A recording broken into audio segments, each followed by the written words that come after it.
हाँ तो नमस्कार मेरे प्यारे बच्चों, कैसे हो आप सभी लोग। उम्मीद करता हूँ कि बहुत अच्छे होंगे। और ये क्लास प्यारे बच्चों हम लोगों ने बहुत दिन पहले की थी और इसका आज पार्ट 2 हम लोग देखने वाले हैं। जैसा कि आपको मालूम है, धीरे धीरे टाइम बच्चों ठंडी का आ रहा है और हमारा जो सिलेबस है उसे भी हमें टाइम पर पूरा करना है। इसलिए मैंने ये फैसला लिया है कि अब आपका जो टाइम है उसको थोड़ा सा एडजस्ट किया जाए। और आज बच्चों हमें एक 12th क्लास में भी जाकर क्लास लेनी है हिंदी की, इसलिए मैंने इस तरह से क्लास को शेड्यूल किया। ऐसे सारे 6 ठीक है बच्चों, एक बार कमेंट बॉक्स में बताओ। मुझे लगता है कि धीरे धीरे ये 6 बजे भी अगर हम लोग कर दें तो कोई दिक्कत नहीं है। तो बच्चों आज हम लोग क्या पढ़ने वाले हैं, हम लोग इसका पार्ट 2 देखने वाले हैं। तत्वों का जो आवर्त वर्गीकरण है इसका पार्ट 2 हम लोग देखने वाले हैं। इसके पहले हम लोगों ने पार्ट 1 बहुत अच्छे से देखा है। ठीक है, जल्दी से आप लोग लाइव आ जाओ और बताओ मेरे बच्चे कि आपने इसका पार्ट 1 पहले देखा है, हाँ या ना। मेरे बच्चे ये जो चैप्टर है ये हमारे केमिस्ट्री का 5वां चैप्टर है। इसके बाद एक छोटा सा चैप्टर है उसको हम लोग पढ़ेंगे और केमिस्ट्री हमारा पूरी तरह से समाप्त हो जाएगा।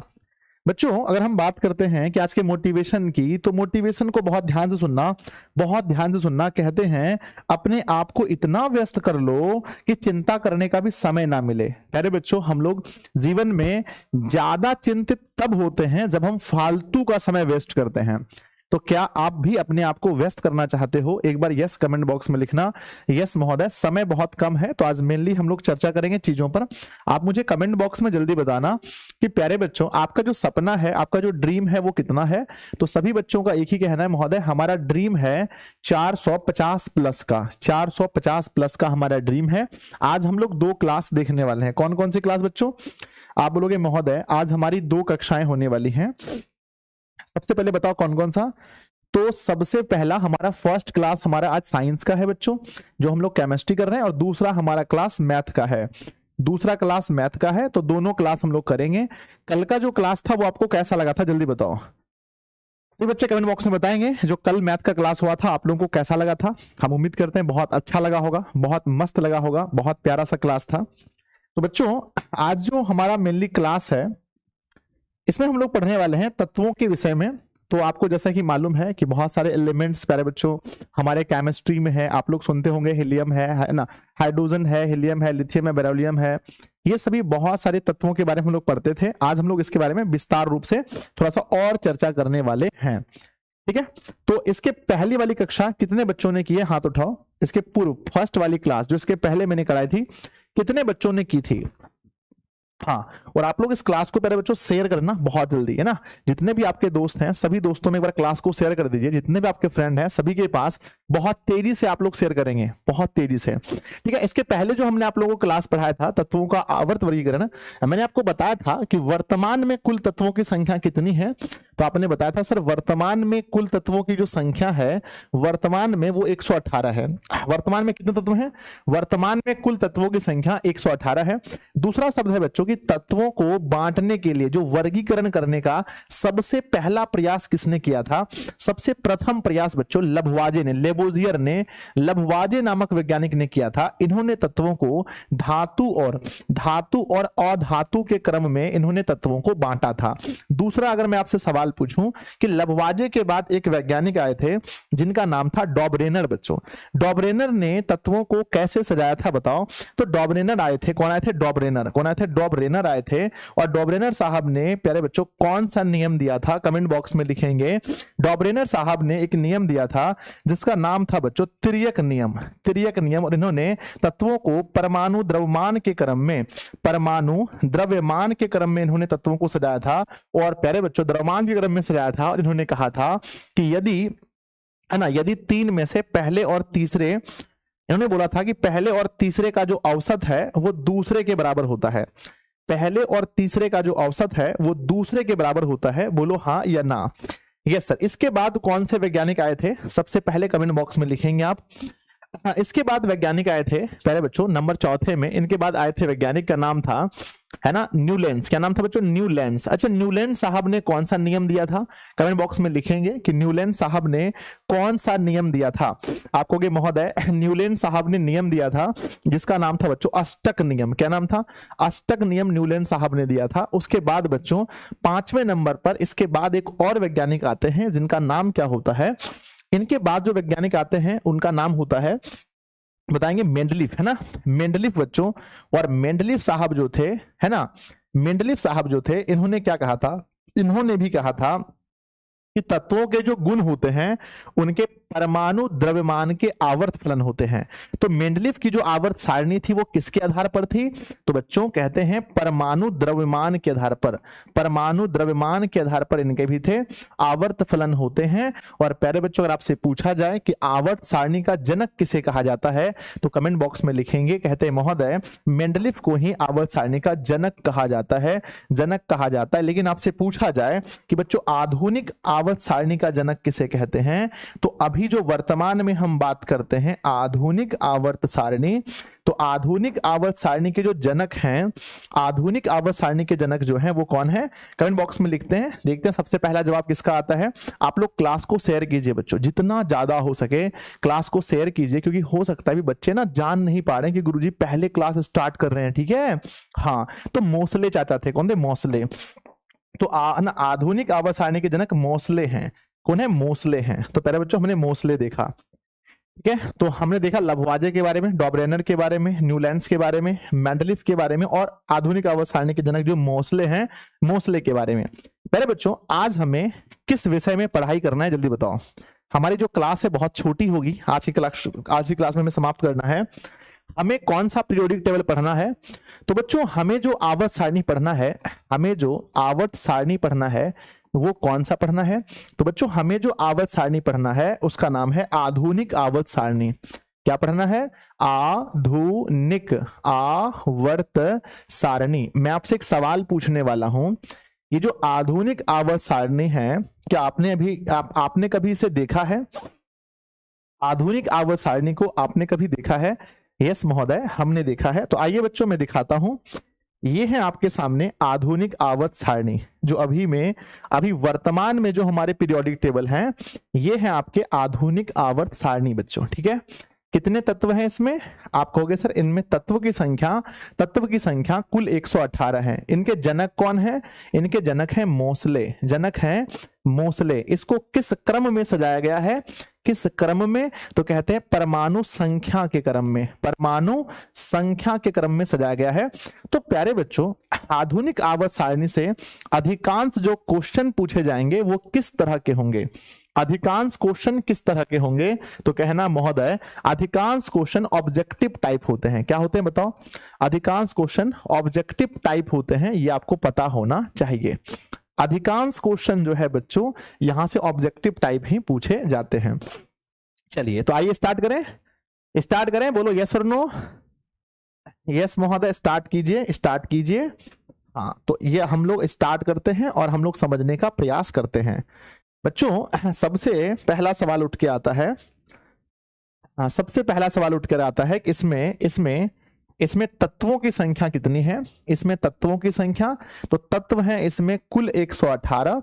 पूछा जाए प्यारे बच्चों इसके जनक कौन है, तो जनक कहते हैं हम लोग मोसले को। पूछा जाए कि इसको किस क्रम में सजाया गया है, क्रम पूछा जाए तो कहना बच्चों परमाणु संख्या के क्रम में। परमाणु संख्या जो तत्व होते हैं उसका जो गुण होता है वो परमाणु संख्या के आवर्त फलन होते हैं। नेक्स्ट हमारा ये आता है कि अगर हम देखें कि इसमें कितने जो क्षैतिज कतारें हैं उसे क्या कहा गया है, इसकी जो क्षैतिज कतारें हैं इसे क्या कहा गया है, तो बच्चों क्षैतिज कतारों को क्या कहा गया, कमेंट बॉक्स में लिखेंगे।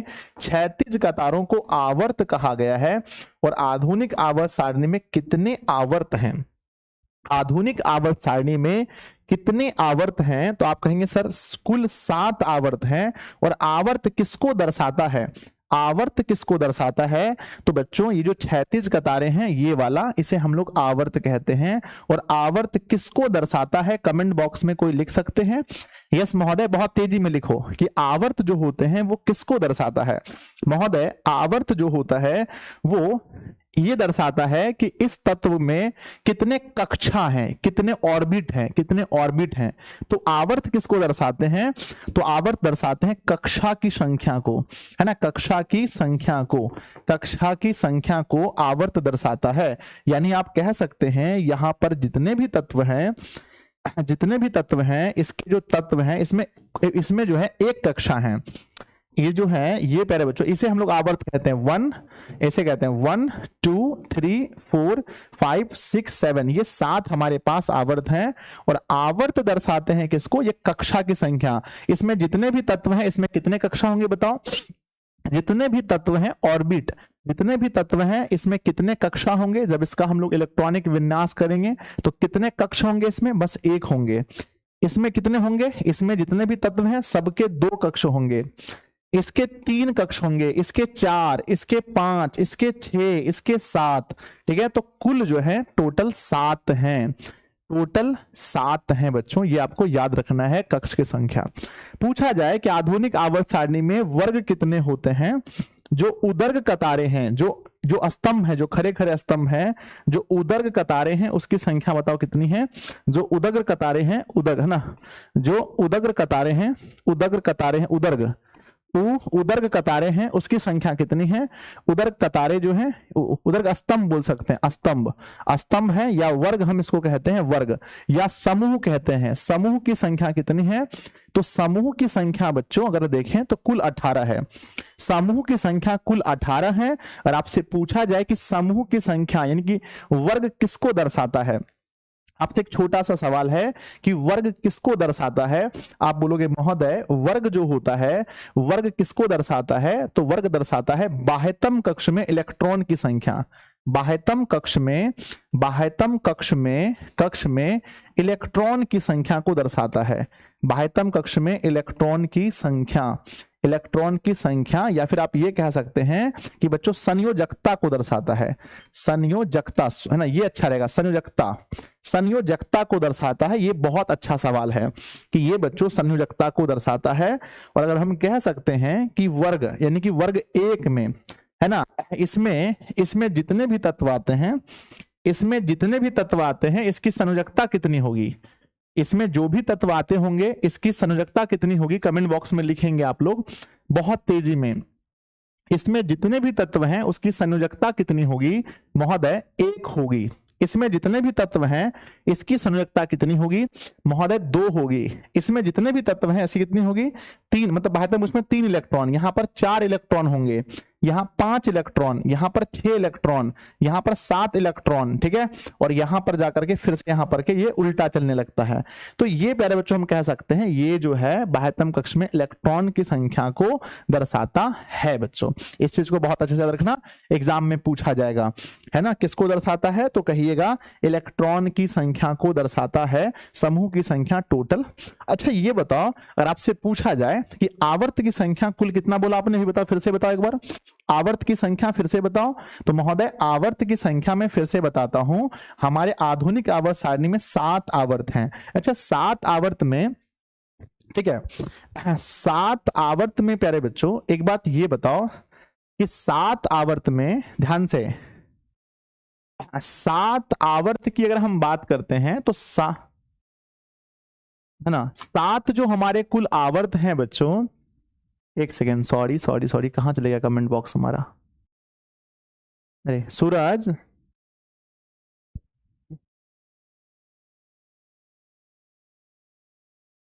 7 आवर्त हैं बच्चों। तो पहले आवर्त में कितने तत्व हैं? फर्स्ट आवर्त में कितने तत्व हैं? सेकंड में कितने तत्व हैं? थर्ड में कितने तत्व हैं? फोर्थ में कितने तत्व हैं? और 5 में कितने तत्व हैं प्यारे बच्चों? और 6 में कितने तत्व हैं? और 7th में कितने तत्व हैं? ये आपको बताना है कि इसमें कुल तत्वों की संख्या कितनी है। तो मेरे प्यारे बच्चों अगर मैं देखता हूं कि पहले आवर्त में कितने तत्व हैं, तो आइए आप गिन कर बताइए कितने तत्व हैं। तो आप कहोगे सर ध्यान से देखो, ठीक है, पहले आवर्त में तत्वों की जो संख्या है वो प्यारे बच्चों एक यहां पर और एक यहां पर। तो पहले आवर्त में कुल 2 तत्व हैं। दूसरे आवर्त में अगर हम देखें तो कुल 8 तत्व हैं।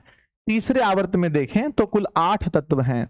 चौथे आवर्त में देखें तो कुल 18 तत्व हैं। 5वें आवर्त में देखें तो कुल 18 तत्व हैं। और छठे आवर्त में देखें तो कुल 32 तत्व हैं बच्चों। कितने हैं? कुल 32 तत्व हैं, क्योंकि यहां बीच से तत्व गायब हैं। तो कुल 32 तत्व हैं। और 7वें में हम लोग देखें, 7वें में देखें तो प्यारे बच्चों ये भी हमारा अधूरा है और इसमें भी लगभग 32 तत्व आपको देखने को मिलेंगे, क्योंकि 1 2 3 4 5 करते हुए 17 वहां है। और यहां पर क्या लिखा है? यहां पर कुछ गायब तत्व हैं। तो कुल यहां पर भी आपका आ जाएगा, बुक में दिया गया है। हाँ ये है ना, ये 7वां अधूरा है बच्चों, 7वां अधूरा है। इसमें लगभग टोटल अभी 25 तत्व हैं और बाकी ये अधूरा है। अगर आपसे पूछा जाए कि कौन सा आवर्त हमारा अधूरा है तो आप क्या कहेंगे बताओ, कौन सा आवर्त अधूरा है? तो बच्चों है ना, कौन सा आवर्त अधूरा है? तो कहिएगा 7वां आवर्त हमारा अधूरा है। कौन सा अधूरा है बताओ? तो अधूरा पूछा जाएगा तो कहिएगा कि 7वां आवर्त हमारा अधूरा है। ठीक है, तो मेरे बच्चे हमने बोला सर 2 हैं, 8 हैं, 8 हैं, 18 है, 18 है, 32 है और लगभग ये हमारा, ये बच्चों ये हमारा अधूरा है। ये वाला हमारा क्या है? अधूरा है, याद रखिएगा। ठीक है, 7वां आवर्त हमारा अधूरा है। ठीक है, चलो आगे बढ़ते हैं। तो ये आपने आवर्त के बारे में देख लिया, बहुत इंपॉर्टेंट चीज है बच्चों। हमारी आवर्त सारणी में ब्लॉक बनाए गए हैं। ठीक है ना, हमारी आवर्त सारणी में ब्लॉक बनाए गए हैं। तो क्या बच्चों आपको पता है कि हमारी आवर्त सारणी में कितने ब्लॉक हैं? कितने ब्लॉक हैं बताओ, कितने ब्लॉक हैं? आप लोग बताएंगे कि हमारी आवर्त सारणी में ब्लॉक की संख्या कितनी है। एक बार क्लास को आप लोग ना शेयर जरूर करना, सभी दोस्तों में खूब ज्यादा शेयर करना। ठीक है, एक बार बच्चों सभी को शेयर करना है जितना ज्यादा हो सके। तो ब्लॉक की संख्या जो है, तत्वों को 4 ब्लॉक में बांटे गए हैं। पहला ब्लॉक है S, दूसरा है P, फिर है D और फिर है F।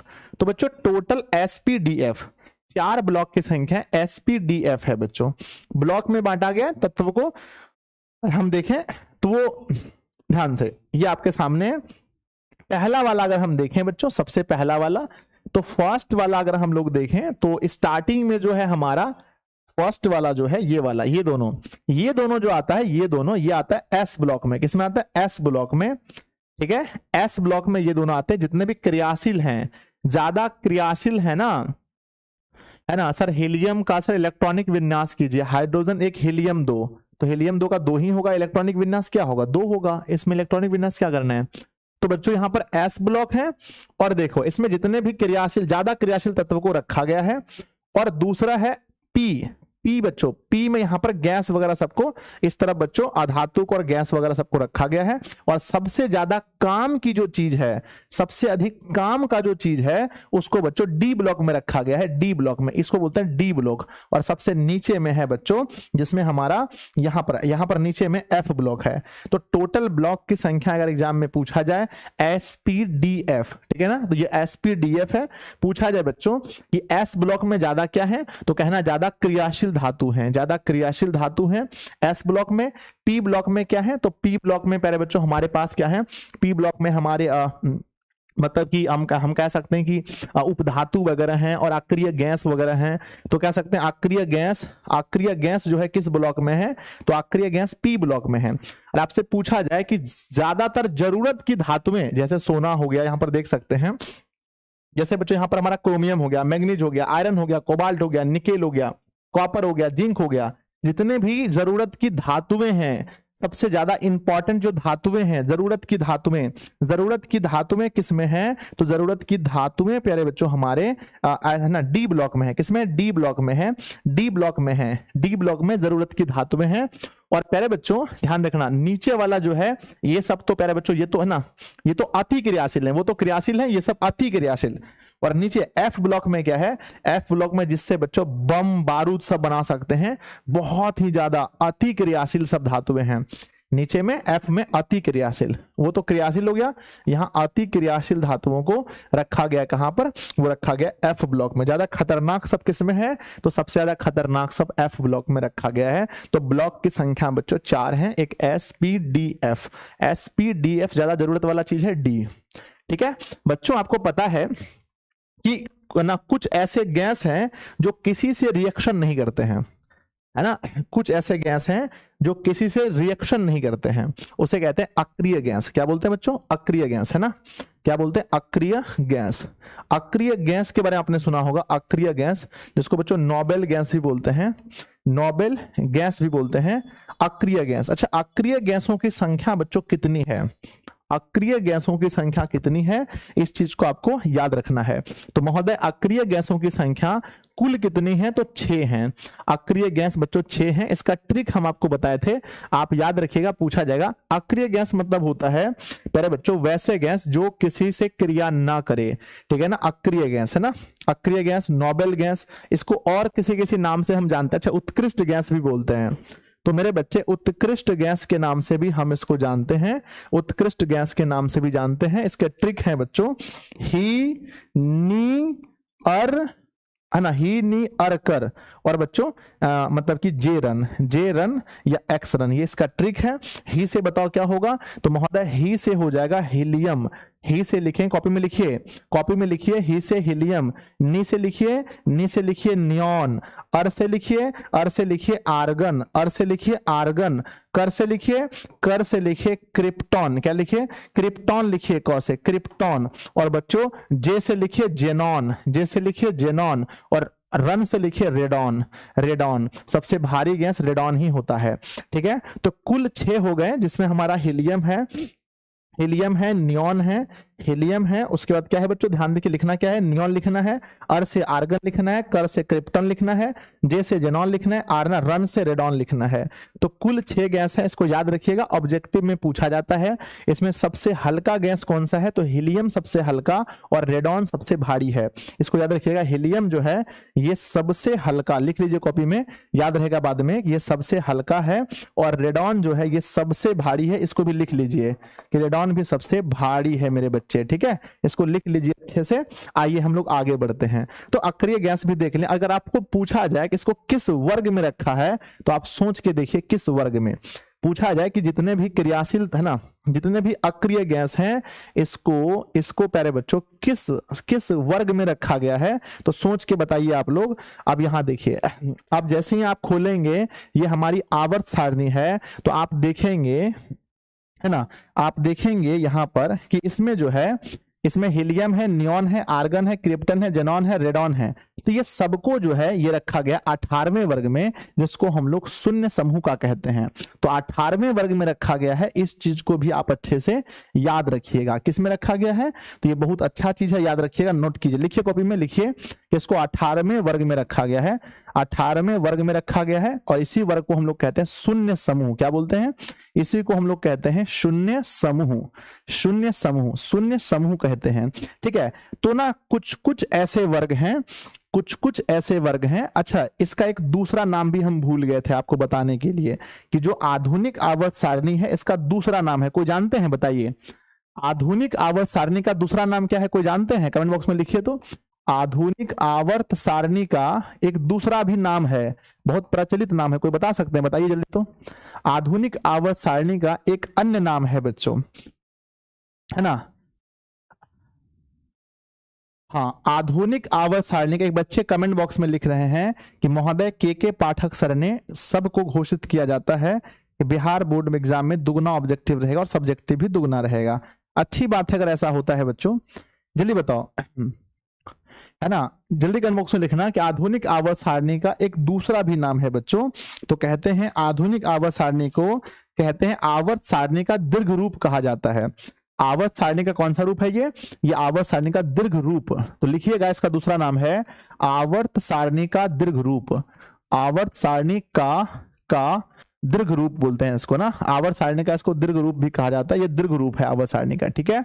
इसको याद रखिए, कभी शायद नहीं पूछा गया अभी तक में, पूछा जाए बच्चों कि जो हमारे पास कुल आवर्तों की संख्या 7 है, कुल आवर्तों की संख्या 7 है, लेकिन अगर आप इसमें देखेंगे तो 2 ऐसे आवर्त हैं, है ना, सॉरी, कुल आवर्तों की संख्या 7 है, जिसमें से एक बार एग्जाम में घुमा करके पूछा गया था कि कुल आवर्तों की संख्या 7 है, तो दूसरा और तीसरा आवर्त क्या कहलाता है। तो बच्चों याद रखिएगा कि दूसरा और तीसरा जो आवर्त है, दूसरा और तीसरा आवर्त, यह है दूसरा, यह है पहला, यह है दूसरा, यह है तीसरा। तो दूसरा और तीसरा जो आवर्त है, इन दोनों आवर्त को लघु आवर्त कहते हैं, याद रखिएगा, इसको हम लोग लघु आवर्त कहते हैं। इस चीज को आपको याद रखना है, कॉपी में लिख लीजिए। और इसके बाद वाला जो आवर्त है, चौथा, पांचवा, छठा, सातवां, इसमें पूरा ज्यादा करके तत्व हैं, ज्यादा करके तत्व हैं, इसलिए हम इसको दीर्घ आवर्त कहते हैं। लिखिए कॉपी में, इसको कॉपी में लिख लीजिए, रिवीजन करने में काम आएगा। लिख लीजिए कॉपी में कि 2 3 को लघु आवर्त, है ना, लिखिए कि 2 3 को लघु आवर्त, नोट देके लिख दीजिए कि 2 3 को लघु आवर्त, 2 3 को लघु आवर्त आवर्त एवं 4 5 6 7 को दीर्घ आवर्त कहते हैं। दीर्घ आवर्त कहते हैं बच्चों, दीर्घ आवर्त कहते हैं। इस चीज को याद रखना है ना कि इसको, है ना, 1 और 2 और 3 को लघु आवर्त कहते हैं, 4 5 6 को दीर्घ आवर्त कहते हैं। 1 के बारे में कोई चर्चा नहीं किया गया है। ठीक है, यहां तक कंप्लीट है तो मुझे एक बार यस लिखकर भेजिए कि महोदय ये मुझे बहुत अच्छे से पता है, यहां तक में कोई दिक्कत नहीं है। एक बार यस लिखकर भेजें कि यस महोदय मुझे 100% पता है, ये बहुत अच्छा है, कोई दिक्कत का भाव नहीं है। आइए अब बच्चों इसमें ना कुछ कुछ ऐसे वर्ग हैं जिसका स्पेशल नाम है कुछ कुछ ऐसे वर्ग हैं जिसका स्पेशल नाम है, बताओ। जैसे फर्स्ट, है ना, कुछ कुछ ऐसे वर्ग हैं जिसका स्पेशल नाम है। कुल वर्ग कितने हैं आप बोलेंगे सर देखिए कुल वर्ग तो 18 हैं, लेकिन कुछ कुछ ऐसे वर्ग हैं जिसका स्पेशल नाम है। जैसे हम आपसे पूछते हैं पहले वर्ग को पता है क्या बोलते हैं? जो पहला वर्ग है, 18 को वर्ग टोटल, और जो पहला वर्ग है इसको बोलते हैं क्षार धातु। इसमें जितना भी धातु है इसको बोलते हैं क्षार धातु। तो पहले जो वर्ग हैं उसमें जितने भी तत्व आते हैं हम उसे क्षार धातु कहते हैं, और जो दूसरा जो वर्ग है इसमें जो भी तत्व आते हैं हम इसे कहते हैं क्षार्य मृदा धातु। क्षार्य मृदा धातु के नाम से जानते हैं। एग्जाम में पूछा जाएगा कि वर्ग एक के जो है ना, वर्ग 1 के तत्व को क्या कहते हैं? तो वर्ग 1 के तत्व को हम क्षार धातु कहते हैं। वर्ग 2 के तत्व को क्या कहते हैं? लिखिएगा कॉपी में, तो क्षार मृदा धातु कहते हैं। उसके बाद बच्चों वर्ग 17 को क्या कहते हैं? तो हेलोजेंस। वर्ग 17 को कहते हैं हेलोजेंस, ठीक है ना, हेलोजेंस कहा जाता है। और वर्ग 18 को प्यारे बच्चों हम लोग कहते हैं उत्कृष्ट गैस। क्या बोलते हैं? उत्कृष्ट गैस बोलो, या शून्य समूह कहा जाता है, शून्य समूह कहा जाता है। तो अपनी कॉपी में लिख लीजिए ताकि एक ऑब्जेक्टिव क्वेश्चन यहां से हमारा बन जाएगा। ठीक है, तो नोट देके लिखिए कॉपी में कि बच्चों लिखिए वर्ग 1, क्या लिखिए? वर्ग 1, है ना, वर्ग 1 सामने लिख दीजिए क्षार धातु, क्षार धातु। फिर लिखिए वर्ग 2 को लिखिए क्षार्य मृदा धातु, क्षार्य मृदा धातु। फिर लिखिए वर्ग 17, क्या लिखेंगे? वर्ग 17 को लिखिए हेलोजेंस, है ना, हेलोजेंस। वर्ग 18 को लिखिए वर्ग 18 को शून्य समूह, है ना, शून्य समूह लिखिए, या हम इसको बोलते हैं उत्कृष्ट, क्या बोलते हैं? उत्कृष्ट गैस, है ना, इस तरह से लिख दीजिए। ठीक है, उत्कृष्ट समूह हम बोल सकते हैं। तो इस तरह से हमारा टोटल हो गया। ठीक है, तो यहां से अगर कोई भी क्वेश्चन पूछा जाएगा तो आप मुझे एक बार भरोसा दिलाइए कि महोदय आपका बच्चा सारा क्वेश्चन अच्छे से बना देगा। ठीक है, और दूसरी बात है कि आप लोग इस क्लास को एक बार ना लाइक जरूर कर लीजिएगा। जितने भी बच्चे हैं, प्यारे प्यारे बच्चे, सब लोग क्लास को एक बार ना लाइक कर लीजिए। समझ में आ गया आपको? बोलो हाँ या ना। यस सर समझ गए। अब प्यारे बच्चों आपको मेनली समझना है, एक बहुत अच्छा कॉन्सेप्ट है, बहुत प्यारा सा कॉन्सेप्ट है, उस कॉन्सेप्ट को समझ लीजिए, बस काम हो जाएगा। हाँ, और है ना इसमें एक चीज विशेष रूप से याद रखिएगा, एक है ना सर 17 नहीं 7वां बुक में दिया है, 7वां नहीं होगा बच्चों, 17 है, 7 नहीं होगा, सॉरी 17 ही है। अब देखिएगा एक विशेष चीज याद रखिएगा, है ना, कि ये जो 17, ये जो आवर्त नंबर 7 है, आवर्त नंबर जो 7 है, ध्यान दीजिएगा, ये जो एफ ब्लॉक के तत्व हैं, एफ ब्लॉक के तत्व हैं, इसको 2 भाग में बांटा गया है। एफ ब्लॉक के तत्व को 2 भाग में बांटा गया है और इसका नाम अलग अलग रखा गया। बताइए तो एफ ब्लॉक के तत्व का नाम क्या है? नाम है लेथेनाइट्स और एक्टिनाइट्स, है ना, लेथेनाइट्स और एक्टिनाइट्स।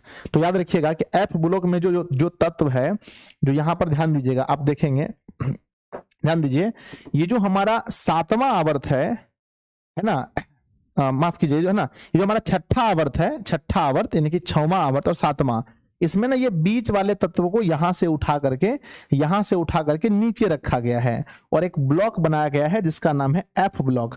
तो ये जो छठा आवर्त के तत्व को उठाया गया है और सातवां आवर्त के तत्व को बीच से उठाया गया है, उनका अलग अलग नाम दिया गया। बताओ क्या क्या नाम है? थोड़ा सा नाम टेढ़ा है, याद करना मुश्किल, याद कर लीजिएगा। हाँ सर याद कर लेंगे। जो एफ ब्लॉक है, एफ ब्लॉक में जो तत्व उठाए गए हैं वो दो जगह से, एक उठाए हैं कि आवर्त संख्या 6 से उठा है और एक उठा है आवर्त संख्या 7 से। तो आवर्त संख्या 6 से जो तत्व उठे हैं उसका नाम रखा गया है लेथेनाइट्स। क्या रखा गया? लेथेनाइट्स। क्या नाम है इसका? नाम है लेथेनाइट्स, है ना, नाइट्स, है ना, लेथेनाइट्स, नाइट्स, है ना, लेथेनाइट्स। और दूसरा का नाम है, इसका दूसरे का नाम है एक्टिनाइट्स, है ना। क्या नाम है? एक्टिनाइट्स। ठीक है, तो ये आपको हमेशा रखना है कि जो एफ ब्लॉक के तत्व हैं उसको दो भागों में बांटा गया है। पहला का नाम है क्या नाम है? लेथेनाइट्स। दूसरा का नाम है एक्टिनाइट्स। अब इसके बाद में एकमात्र कॉन्सेप्ट बच जाता है इस चैप्टर में जो आपको बहुत अच्छे से समझना है ना। इस चैप्टर में बस आपको, सर संक्रमण तत्व किसे कहता है? अच्छा, संक्रमण तत्व ज्यादा एक मतलब वो होता है, मतलब जो कि बहुत ज्यादा मतलब किसी से क्रिया कर लेता है, बहुत स्पीड में क्रिया कर सकता है किसी दूसरे तत्व से। अब इसमें एक नॉलेज और बचा है प्यारे बच्चों, आपसे एक चीज पूछा जाता है कि जब हमारे किसी भी, मान लीजिए कि हमारे पास आवर्त सारणी है, इसमें क्या होता है ना कि हम किसी भी अगर वर्ग में, यहां समझिएगा एकदम फोकस हो जाइए, पूरा फोकस 100% यहां पर फोकस हो जाइए। सब लोग हो गए? बोले बताएं, फोकस हो गए? यस। देखिए, हम जैसे ही ऊपर से नीचे आते हैं किसी भी वर्ग में, किसी भी वर्ग को आप उठा लीजिए, देखिए यहां पर क्या है, इसकी परमाणु संख्या 1 है, इसमें हम लोग चर्चा करते हैं। इसकी परमाणु संख्या 1 है, यहाँ लिथियम की परमाणु संख्या 3 है ना, सोडियम का कितना है? सोडियम का 11 है, पोटेशियम का 19 है ना, रुबिडियम का जो भी लिखा है ना 37 लिखा है। तो ये हमारे पास किसी भी वर्ग में जब हम ऊपर से नीचे आते हैं तो अब देखिए, जब हमारा परमाणु संख्या बढ़ रहा है तो सबसे पहला है, जब हम ऊपर से नीचे आते हैं तो हमारा परमाणु संख्या बढ़ रहा है।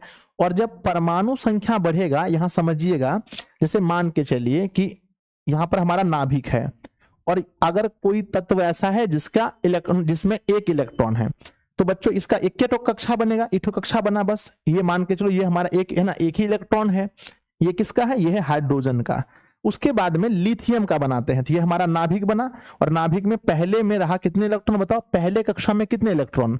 तो 1 इलेक्ट्रॉन, 2 इलेक्ट्रॉन। अब 1 इलेक्ट्रॉन और ज्यादा है क्योंकि लिथियम में टोटल 3 इलेक्ट्रॉन होते हैं, तो एक कक्षा इसका और बनेगा, एक कक्षा और बना और इलेक्ट्रॉन यहां पर एक ठो और बैठ गया। तो अब देखिए, इसका देखिएगा आप, परमाणु का जो है आकार बढ़ रहा है। ठीक है, आगे बढ़ते हैं। अब हमारा तीसरा जो है उसमें सोडियम है, इसका हमारा नाभिक बनाए, सोडियम है, तो पहला कक्षा में कितना इलेक्ट्रॉन? पहले कक्षे में 2 इलेक्ट्रॉन रहेंगे, आपको अच्छे से पता है। दूसरे कक्षे में कितने इलेक्ट्रॉन रहेंगे? 8 इलेक्ट्रॉन रहेंगे।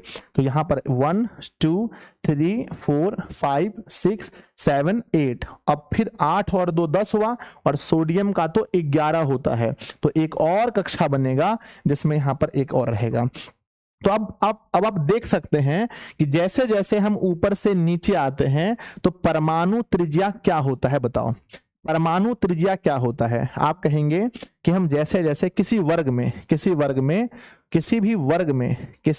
में क्या होता है, जब हम ऊपर से नीचे आते हैं, ऊपर से कहां आते हैं बच्चों? ऊपर से नीचे आते हैं, तो सबसे पहला ये बताओ परमाणु त्रिज्या पर क्या असर होगा, बढ़ेगा या घटेगा? आप कहेंगे परमाणु त्रिज्या, तो आप कहेंगे सर धीरे धीरे तो बढ़ रहा है। तो पहला है हमारे पास परमाणु त्रिज्या, तो बोलिए परमाणु त्रिज्या बढ़ेगा। ऊपर से नीचे आने पर परमाणु त्रिज्या बढ़ेगा। जब परमाणु त्रिज्या बढ़ेगा बच्चों, तो उसमें क्या होगा, और परमाणु त्रिज्या बढ़ रहा है, साथ में धातु वाला गुण बढ़ता है, तो परमाणु त्रिज्या बढ़ेगा। पूछा जाए धातुवी गुण पर क्या असर पड़ेगा? धातुवी गुण, तो कहना बच्चों कि धातुवी गुण बढ़ेगा। धात्विक गुण बढ़ेगा। अब बच्चों कोई भी धातु जो है, आपको पता है कि धातु इलेक्ट्रॉन का त्याग करता है, आपको पता है ना। और जो इलेक्ट्रॉन का त्याग करते हैं हम उसे क्या कहते हैं? हम उसे कहते हैं विद्युत धनात्मकता। इलेक्ट्रॉन को त्यागने की जो गुण है, इलेक्ट्रॉन को त्यागता जो है वो कहलाता है विद्युत धनात्मकता। विद्युत धनात्मकता वाला गुण होता है। और इलेक्ट्रॉन को जो ग्रहण करता है वो होता है विद्युत ऋणात्मकता। तो विद्युत धनात्मकता क्या होगा बताओ, क्या क्या बढ़ेगा? तो बढ़ेगा विद्युत धनात्मकता। तो विद्युत धनात्मकता बढ़ेगा ना, हाँ, तो विद्युत धनात्मकता बढ़ेगा। तो प्यारे बच्चों नंबर 1, सबसे पहले परमाणु त्रिज्या का जो आकार है, परमाणु का जो आकार है या परमाणु त्रिज्या का जो आकार है वो बढ़ेगा। धातु वाला गुण बढ़ेगा, ठीक है। एक सेकंड रुक जाओ ना, धातु वाला गुण क्या होगा? तो मेरे बच्चे धातु वाला गुण भी क्या होगा? एक सेकंड रुक जाइए, है ना। धातु वाला गुण बढ़ेगा और विद्युत धनात्मकता का गुण भी बढ़ेगा। तो इस 3 चीज को याद कितने बच्चे रख पाएंगे? कॉपी में लिख लीजिए कि परमाणु त्रिज्या बढ़ेगा, धातु वाला गुण बढ़ेगा और विद्युत धनात्मकता बढ़ेगा, ठीक है। किसी भी वर्ग में जब हम ऊपर से नीचे आएंगे तो ये सब गुण बढ़ेगा। और ये अगर बढ़ेगा तो घटेगा क्या? तो बच्चों याद रखना, घटेगा क्या? तो घटेगा क्या? अगर धात्विक गुण बढ़ रहा है तो जस्ट इसका उल्टा अधात्विक गुण क्या होगा बताओ? अगर धात्विक गुण बढ़ रहा है तो अधात्विक गुण क्या होगा? अगर धात्विक गुण बढ़ेगा तो अधात्विक गुण, सिंपल सी बात है कि धातु वाला गुण बढ़ेगा तो अधातु वाला गुण घटेगा। अधात्विक गुण ऊपर से नीचे आने पर अधात्विक गुण घटता है। अगर विद्युत धनात्मकता बढ़ रहा है तो विद्युत ऋणात्मकता क्या होगा बताओ? विद्युत ऋणात्मकता क्या होगा? तो विद्युत ऋणात्मकता, सिंपल सी बात है, विद्युत ऋणात्मकता क्या होगा? विद्युत ऋणात्मकता घटेगा। धनात्मकता बढ़ेगा तो ऋणात्मकता घटेगा। तो ये प्यारे बच्चों आपको याद रखना है कि 3 चीजें बढ़ रही हैं और 2 चीजें घट रही हैं। 2 चीजों में कौन कौन है? पहला अधात्विक गुण जो है वो घट जाएगा और विद्युत ऋणात्मकता वाला गुण घट जाएगा, ठीक है। तो ये चीज आपको याद रखना है किसी भी हाल में मेरे प्यारे बच्चों। अब ये तो हो गया वर्ग को लेकर, ये किसको लेकर हो गया बताइए? ये किसको लेकर हो गया, ठीक है। तो सब लोग कमेंट बॉक्स में लिखेंगे महोदय ये किसको लेकर हो गया? तो ये हो गया वर्ग को लेकर। अब जस्ट इसका अपोजिट बात करते हैं। अभी हम लोग देख रहे थे किसी वर्ग में ऊपर से नीचे आने पर ऐसा होता है। अब प्यारे बच्चों हम बात करते हैं कि अगर हम किसी आवर्त में, है ना, वर्ग में हम ऊपर से नीचे आते हैं, आवर्त में हम बाएं से दाएं जाते हैं। अब प्यारे बच्चों हम क्या करेंगे? अब हम बाएं से दाएं जाएंगे। अब हम क्या करेंगे? इस ओर बढ़ेंगे, ठीक है। अब हम इस ओर बढ़ेंगे तो अब क्या होगा ये देखना है, ठीक है ना। ध्यान देखते हैं, एक सेकेंड। बाएं से दाएं जाने पर, ये अगर हम लोग देखते हैं ये हमारा बाएं है ना। बाएं से दाएं जाने पर क्या होता है ना? बाएं से, ठीक है, ये इसका दायां है, इसका हम लोग देखें तो ये इसका दायां है, ठीक है। अब हम लोग बाएं से दाएं जाने पर क्या होगा? तो जस्ट इसका अपोजिट, ठीक है, जस्ट इसका अपोजिट बच्चों, जस्ट इसका अपोजिट। तो लिखेंगे आवर्त में, है ना, सिंपल सी बात है, आवर्त में बाएं से दाएं जाने पर, आवर्त में बाएं से दाएं जाने पर बोलो, जस्ट अपोजिट बोलना, लिख लीजिए कॉपी में, जाने पर। नंबर 1 सबसे पहले बताइए, सबसे पहले परमाणु का आकार बोलो, परमाणु का आकार जल्दी बताइए कमेंट बॉक्स में, परमाणु का आकार क्या होगा? ठीक है, तो कहेंगे सर परमाणु का आकार वहां बढ़ता था तो यहां पर घटेगा, परमाणु का आकार घटेगा, ठीक है, परमाणु का आकार घटेगा। धात्विक गुण बताओ, धात्विक गुण बताओ, तो धात्विक गुण वहां बढ़ रहा था तो यहाँ धात्विक गुण घटेगा। वहां पर विद्युत धनात्मकता बढ़ रहा था, यहाँ विद्युत ऋणात्मकता क्या होगा? विद्युत धनात्मकता यहाँ क्या होगा? विद्युत धनात्मकता यहाँ घट जाएगा, विद्युत धनात्मकता यहाँ पर घट जाएगा। ये तीनों यहाँ पर, जो तीनों वहां बढ़ रहा था, जो तीनों वहां बढ़ रहा था वो तीनों यहाँ पर घट जाएगा। जस्ट इसका अपोजिट जो वहां चीज बच्चों अधात्विक गुण क्या हो जाएगा? तो आप कहना महोदय कि जो अधात्विक गुण है, अधात्विक गुण वो यहाँ पर आकर के बढ़ेगा, वो यहाँ पर बढ़ेगा। और विद्युत ऋणात्मकता क्या हो जाएगा, विद्युत ऋणात्मकता क्या हो जाएगा, तो वो भी चीज यहाँ पर आकर के बढ़ जाएगा, बढ़ेगा। बस इससे ज्यादा प्यारे बच्चों आपके एग्जाम में अभी तक में कोई भी चीज नहीं पूछा गया है। यानी हम जितना आपको आवर्त के बारे में पढ़ा दिए, इससे ज्यादा एग्जाम में नहीं पूछा जाएगा। तो प्यारे बच्चों, क्या आपको लगता है कि हाँ सर, जितना आप बता दिए इतना हम लोग कंप्लीट कर लेंगे? एक छोटा सा टेस्ट हो जाए तो आप मुझे बताइए। समय भी हो रहा है, 7:30 बजे मैथ की क्लास है। तो प्यारे बच्चों, ये चैप्टर हमारा समाप्त हो गया। कल हम लोग करने वाले हैं, समाप्त हो गया, कल हम लोग करने वाले हैं इसका ऑब्जेक्टिव, कल हम लोग इसका करने वाले हैं ऑब्जेक्टिव और प्लस में सब्जेक्टिव। और प्यारे बच्चों, परसों की क्लास में करेंगे हम लोग इसका नेक्स्ट चैप्टर, जो नेक्स्ट चैप्टर करने वाले हैं केमिस्ट्री का, है ना, नेक्स्ट केमिस्ट्री का चैप्टर करने वाले, जो कि लास्ट चैप्टर होगा। ठीक है, यस महोदय, हो जाएगा। हाँ, बहुत अच्छा, ठीक है, समाप्त हो गया अच्छे से। तो चलिए अब हम आपके सामने एक छोटा सा टेस्ट लगाते हैं। पहले आप सभी लोग क्लास को लाइक वगैरह कर लीजिए। और प्यारे बच्चों, 7:30 बजे मैथ की क्लास है हमारी, ठीक है, आ जाओ। तो सवाल आपसे हम यही पूछेंगे, कौन से ऐसे वैज्ञानिक थे जिन्होंने तत्वों को धातु और अधातु के क्रम में सजाया? धातु अधातु के क्रम में किसने सजाया? तो आपका आंसर आना चाहिए, धातु धातु में सजाने वाले जो वैज्ञानिक थे उनका नाम था लभवाजे। लभवाजे, इसको लेबोजियर कहते हैं, फादर ऑफ केमिस्ट्री भी कहते हैं। दूसरा, कौन से ऐसे वैज्ञानिक थे जिन्होंने हमारा तिर्यक नियम दिया था? तो तिर्यक नियम देने वाले जो वैज्ञानिक थे उसका नाम था डॉबरेनर। डॉबरेनर वैज्ञानिक थे। कौन से ऐसे वैज्ञानिक थे, है ना, जिन्होंने अष्टक नियम दिया था? तो प्यारे बच्चों, अष्टक नियम देने वाले वैज्ञानिक का नाम था न्यूलैंड्स। क्या नाम था? न्यूलैंड्स। कौन से ऐसे वैज्ञानिक थे जिनको आवर्त सारणी का जनक कहा जाता है? आवर्त सारणी का जनक कहा जाता है प्यारे बच्चों किसको? तो मेंडलीफ को आवर्त सारणी का जनक कहा जाता है। मेंडलीफ को, मेंडलीफ ने तत्वों को कैसे सजाया था? तो मेंडलीफ के अनुसार तत्व जो सजे थे वो प्यारे बच्चों, वो परमाणु द्रव्यमान के क्रम में, परमाणु द्रव्यमान के क्रम में मेंडलीफ ने तत्वों को सजाया था। कहते हैं प्यारे बच्चों, पहला, हमारी जो आधुनिक आवर्त सारणी है उसके जनक कौन है? आधुनिक आवर्त सारणी के जनक हैं, आधुनिक के जनक पूछा जाए तो आधुनिक के जनक है मोसले। हमारी आधुनिक आवर्त सारणी जो है वो, उसको किस क्रम में सजाया गया है? तो आधुनिक आवर्त सारणी को सजाया गया है परमाणु संख्या के क्रम में, बढ़ते परमाणु संख्या के क्रम में, बढ़ते परमाणु संख्या के क्रम में। आगे बढ़ते हैं, इसमें कितने आवर्त की संख्या है? आवर्त कितने हैं? तो आवर्त 7 हैं। इसमें वर्ग की संख्या कितनी है? तो वर्ग की संख्या 18 है। पूछा जाए इसमें ब्लॉक की संख्या कितनी है? तो ब्लॉक की संख्या 4 है। आपसे पूछा जाए प्यारे बच्चों कि किस तत्व को लेथेनाइट्स और एक्टिनाइट्स कहा जाता है? किस ब्लॉक के तत्व को लेथेनाइट्स और एक्टिनाइट्स कहा जाता है?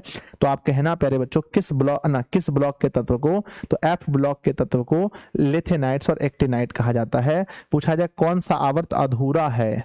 अधूरा कौन सा आवर्त है? तो 7वां आवर्त अधूरा है। पूछा जाए मेरे प्यारे बच्चों कि ये बताओ, पहले जो हमारे वर्ग समूह है, पहले जो ग्रुप है वर्ग के तत्व को क्या कहते हैं? उसे कहते हैं क्षार धातु। वर्ग 1 के तत्व को क्या क्या कहते हैं? वर्ग 1 के तत्व को क्षार्य धातु कहते हैं। वर्ग 2 के तत्व को क्या कहते हैं? वर्ग 2 को कहते हैं क्षारीय मृदा धातु। क्षारीय मृदा धातु। किसी भी वर्ग में ऊपर से नीचे आने पर धातु वाले गुण पर क्या असर पड़ेगा? ऊपर से नीचे आने पर धात्विक गुण पर क्या असर पड़ेगा? तो धात्विक गुण मेरे बच्चे ऊपर से नीचे आने पर बढ़ेगा। धात्विक गुण ऊपर से नीचे आने पर बढ़ेगा। अगर पूछा जाए कि किसी आवर्त में बाएं से दाएं जाने पर धातु गुण पर क्या असर पड़ेगा? बाएं से दाएं जाने पर धात्विक गुण क्या होगा?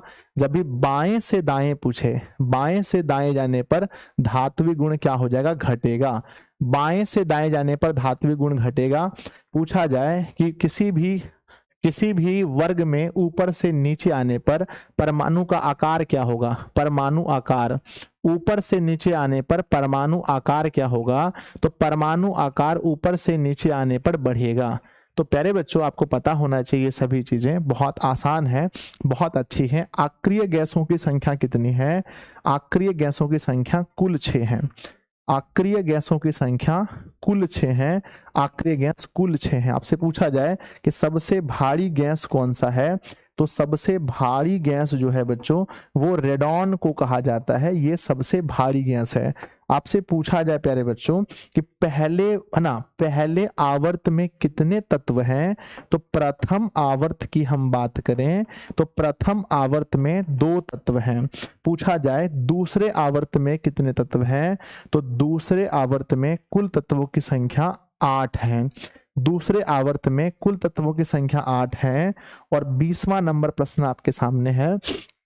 20वां नंबर प्रश्न आपके सामने है प्यारे बच्चों कि हमारा जो आधुनिक आवर्त सारणी है इसको और किस नाम से जाना जाता है। तो प्यारे बच्चों हम लोग इसको और किस नाम से जानते हैं, तो आपको बहुत अच्छे से भली भांति मैंने बताया है कि इसको हम लोग सारणी का दीर्घ रूप भी कहते हैं। इसको सारणी का दीर्घ रूप भी कहते हैं, तो हम इसको सारणी का दीर्घ रूप कहते हैं।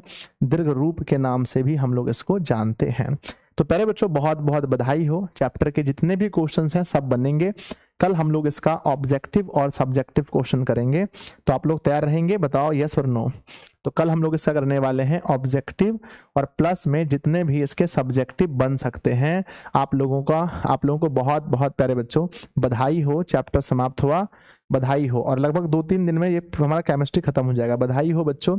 हम लोग मिलते हैं 7:30 PM में, जहां हम लोग पढ़ेंगे मैथ के बहुत ही अच्छे अच्छे कॉन्सेप्ट को।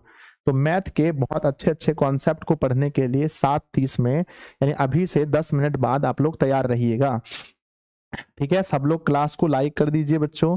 कैसा लगा क्लास? ऐसे छोटी छोटी भी क्लासेस होती रहें तो आपको अच्छी लगनी चाहिए, कभी क्लास छोटी भी होनी चाहिए। और हाँ बच्चों, इसका PDF आपको कहाँ मिलेगा? इसका नोट्स आपको मिलता है, बहुत ही प्यारा सा प्यारे बच्चों हमारा नोट्स के लिए। इसका जो नोट्स मिलता है बिहार बोर्ड मैट्रिक परीक्षा ड्रीम 450+ कोर्स का, ठीक है, जो नोट्स है वो प्यारे बच्चों एप्लीकेशन पर अभी भी इसके फीस 399 नहीं बच्चों 499 अब हो चुकी होगी। फीस है 499 रुपए पूरे साल के लिए। इसमें आपको सारा नोट्स मिलता है, सारा आपको पैनल PDF मिलता है, कल आपको मैथ का होमवर्क भी मिला होगा, सब कुछ मिलता है। तो जो बच्चे अभी एप्लीकेशन डाउनलोड नहीं किए हैं अच्छे से डाउनलोड कर लीजिएगा, कोर्स को ले लीजिएगा। कोर्स खरीदने में कहीं परेशानी हो तो अपना जो ऑफिस का नंबर है आप इस नंबर पर संपर्क कीजिएगा। तो नंबर है ऑफिस का 7700879453। और कमेंट बॉक्स में लिखिएगा क्या बच्चों आप लोगों को मोटिवेशनल वीडियो भी चाहिए? मोटिवेशनल वीडियो चाहिए? मोटिवेशनल वीडियो भी चाहिए आपको? कमेंट बॉक्स में लिखिएगा सब लोग हाँ, तो मैं मोटिवेशनल वीडियो भी आप लोगों के लिए डालूंगा बच्चों, ठीक है, ताकि आप लोग को मोटिवेशनल वीडियो मिले। और जी हाँ, सब लोग आएंगे, भी थोड़ी देर में आएंगे ना सब लोग। 7:30 में बहुत अच्छा मतलब कॉन्सेप्ट होने वाला है, तो सभी बच्चे जुड़ेंगे, कोई भी क्लास को मिस नहीं करेगा, ठीक है? सब लोग जुड़ेगा, ठीक है? बाय बच्चों, लव यू सभी को। सब लोग जुड़ना, ठीक है? सब लोग 30:30 में 10 मिनट बाद आना, ठीक है? बाय सब लोग, 10 मिनट में सब लोग आना बच्चों, ठीक है? आओगे ना? यस सर आएंगे, ठीक है, सब लोग आना।